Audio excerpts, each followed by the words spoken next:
Assalamualaikum warahmatullahi wabarakatuh.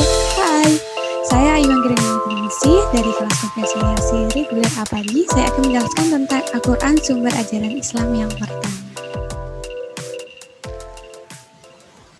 Ada 5 poin yang mau saya jelaskan, yaitu yang pertama, definisi Al-Quran, keistimewaan Al-Quran, fungsi dan peranan Al-Quran, garis besar isi Al-Quran, dan sejarah penulisan dari Al-Quran.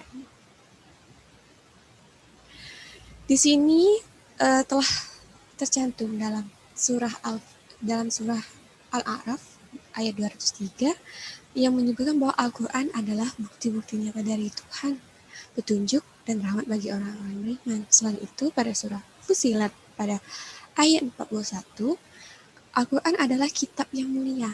Maka dapat disimpulkan di sini bahwa Al-Quran ini merupakan kitab yang mulia yang ditunjukkan pada kita dari Tuhan sebagai bukti bahwa ini adalah pedoman dan petunjuk bagi kita dan maupun rahmat bagi kita yang beriman. Kita harus mengimani dan mempercayai Al-Quran, yaitu dengan cara mempelajari cara belajar mengaji, mempelajari artinya, menganalisis isi dan mengamalkannya. Keistimewaan kitab suci Al-Quran ini yaitu sebagai petunjuk dan rahmat bagi orang-orang yang beriman, sebagai informasi kepada setiap umatnya. Kemudian Al-Quran ini sebagai kitab yang terakhir. Al-Quran tidak dapat ditandingi oleh ide-ide manusia. Mempelajari dan membaca Al-Quran merupakan ibadah. Bagi orang yang beriman kepada kitab-kitab Allah, ia akan melakukan perilaku seperti meyakini bahwa kitab-kitab suci ini datangnya dari Allah. Al-Quran ini dijaga kemudiannya oleh Allah. Kemudian Al-Quran ini dijadikan sebagai petunjuk dan pedoman hidup kita. Berusaha membaca Al-Quran dalam setiap kesempatan dan mengamalkan isi Al-Quran. Adapun isi pokok dari Al-Quran yaitu akidah atau keimanan. Maka dalam Al-Quran itu ada anjuran untuk umat-umat Islam untuk beriman. Kemudian ada ibadah, baik ibadah mahdah maupun gairu mahdah. Ada akhlak seorang hamba yang khalik. Ada pula muamalah, yaitu hubungan manusia dengan sesama manusia. Sejarah turunnya Al-Quran. Turunnya Al-Quran lebih sering dikenal dengan Nuzulul Quran. Bahkan terdapat peringatan Nuzulul Quran sebagai bentuk penghormatan dan pengagungan terhadap Al-Quran. Kebanyakan masyarakat hanya sebatas mengetahui bahwa Al-Quran itu diturunkan pada bulan Ramadan. Namun, sebenarnya ada beberapa tahapan Al-Quran itu turun kepada Nabi Muhammad SAW hingga dapat kita baca sekarang ini. Al-Quran diturunkan oleh Allah SWT kepada Nabi Muhammad SAW melalui malaikat Jibril. Al-Quran diturunkan secara berangsur-angsur. Waktu turun Al-Quran selama kurang lebih 23 tahun atau tepatnya 22 tahun, 2 bulan, 22 hari. Terdiri dari 30 juz, 114 surah, 6.236 ayat, 74.437 kalimat, dan 325.345 rukun. Surah pertama yang diturunkan adalah surah Al-Alaq ayat 1-5. Diturunkan pada malam 17 Ramadan tahun 610 Masehi di Gua Hira. Ketika Nabi Muhammad sedang berhalwat. Dengan diterimanya wahyu pertama ini, Nabi Muhammad resmi diangkat menjadi Rasul dan diberi wahyu untuk disampaikan kepada umatnya. Surah yang terakhir turun adalah surah Al-Ma'idah ayat 3. Ayat tersebut turun pada tanggal 9 Zulhijjah tahun 10 Hijriah di Padang Arafah. Ketika itu, Nabi Muhammad sedang menunaikan haji wada, yaitu haji perpisahan. Beberapa hari sesudah menerima wahyu tersebut, Nabi Muhammad SAW wafat.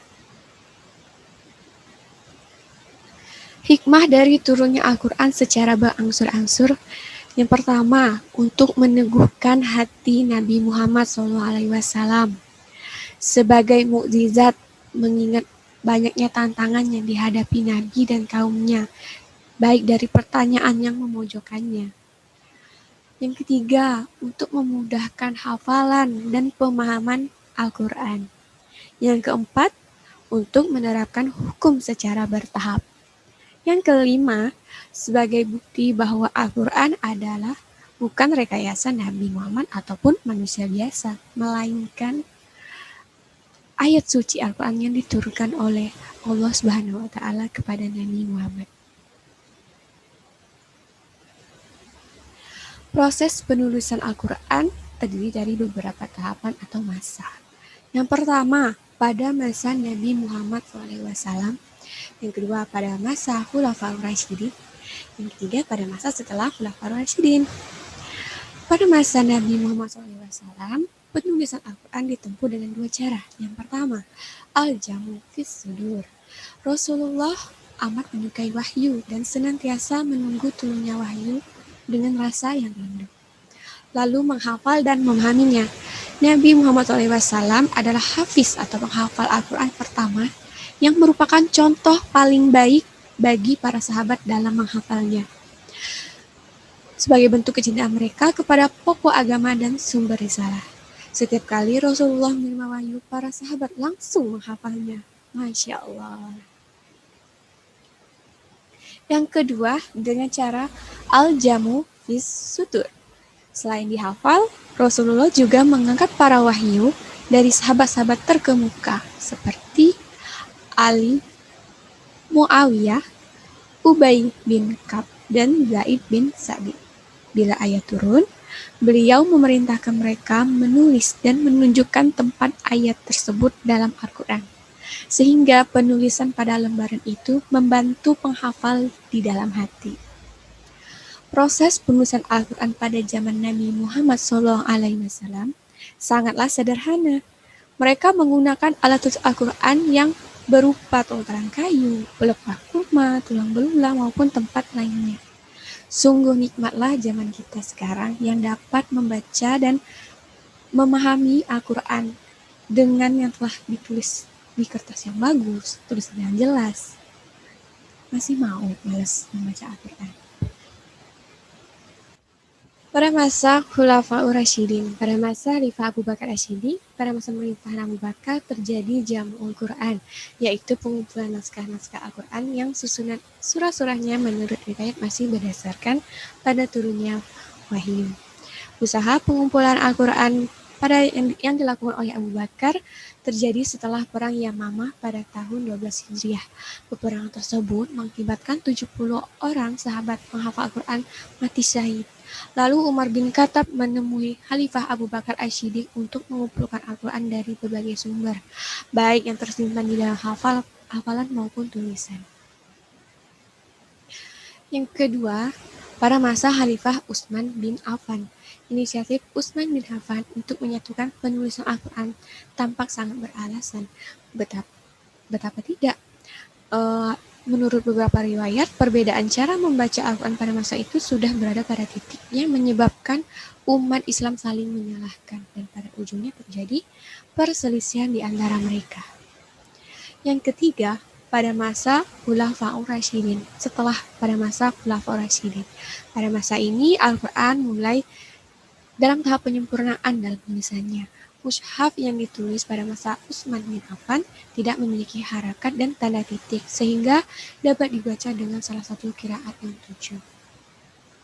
Maka pada masa ini, Al-Quran sudah memiliki harakat dan tanda titik, sehingga memudahkan dalam membacanya. Terima kasih. Sekian penjelasan dari saya, semoga apa yang saya sampaikan bermanfaat bagi kita semua. Wassalamualaikum warahmatullahi wabarakatuh.